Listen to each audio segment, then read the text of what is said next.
السلام علیکم دوستو، آج ہم بادشاہی مسجد لاہور کی تاریخ اور اس کی اہمیت کا کچھ جائزہ لیتے ہیں۔ اگر آپ نے ہمارا چینل سبسکرائب نہیں کیا تو چینل کو سبسکرائب کریں اور بیل آئیکن کے بٹن کو دبا دیں۔ بادشاہی مسجد لاہور، جسے مغل بادشاہ اورنگزیب عالمگیر نے 1671 عیسوی میں تعمیر کروایا تھا، آج بھی دنیا کی سب سے بڑی مساجد میں شمار ہوتی ہے۔ اس مسجد کی تعمیر کا مقصد تھا کہ مسلمانوں کو ایک مرکزی عبادت گاہ فراہم کی جائے اور مغلیہ سلطنت کی عظمت کو دنیا کے سامنے پیش کیا جائے۔ 1673 میں اس مسجد کی تعمیر مکمل ہوئی۔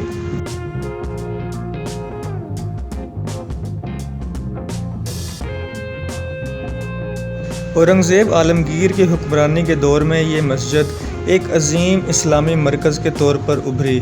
اس کا مقام لاہور کے قلعہ کے قریب ہے، جو اس کی تاریخی اہمیت کو مزید بڑھا دیتا ہے۔ بادشاہی مسجد کی تعمیر میں استعمال ہونے والا سرخ پتھر اور سنگ مرمر اسے خاص بنا دیتا ہے۔ مسجد کی خوبصورتی اس کے میناروں، گنبدوں اور طاحلی دروازوں میں نمایاں ہے۔ اس مسجد کی بڑی صحن میں ایک وقت میں 55,000 نمازیوں کی گنجائش ہے۔ مسجد کی مرکزی عمارت کی تعمیر میں سنگ مرمر اور لال پتھر کا استعمال کیا گیا ہے۔ اس کی دیواروں پر خوبصورت نقش و نگار اور قرآنی آیات کی خطاطی کی گئی ہے۔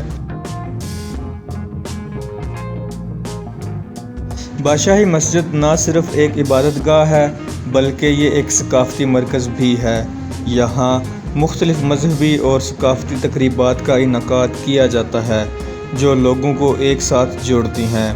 عیدین کی نمازیں اور رمضان المبارک کے دوران تراویح یہاں کی اہم تقریبات میں شامل ہیں۔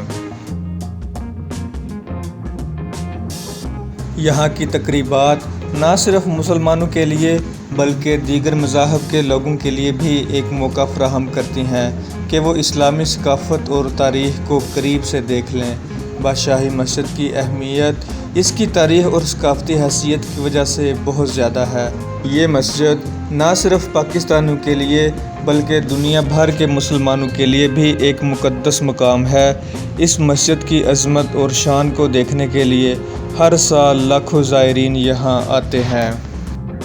بادشاہی مسجد کی حفاظت اور مرمت کا کام ہمیشہ جاری رہتا ہے۔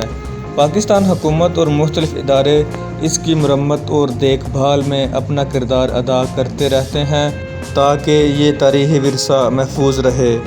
دوستو، بادشاہی مسجد لاہور کی عظمت اور تاریخ کو بیان کرنا واقعی ایک عظیم تجربہ ہے۔ ہم امید کرتے ہیں کہ آپ کو ہماری ویڈیو پسند آئی ہوگی۔ ویڈیو کو لائک کریں، چینل کو سبسکرائب کریں اور کمنٹ سیکشن میں اپنی قیمتی رائے کا اظہار ضرور کریں۔ شکریہ۔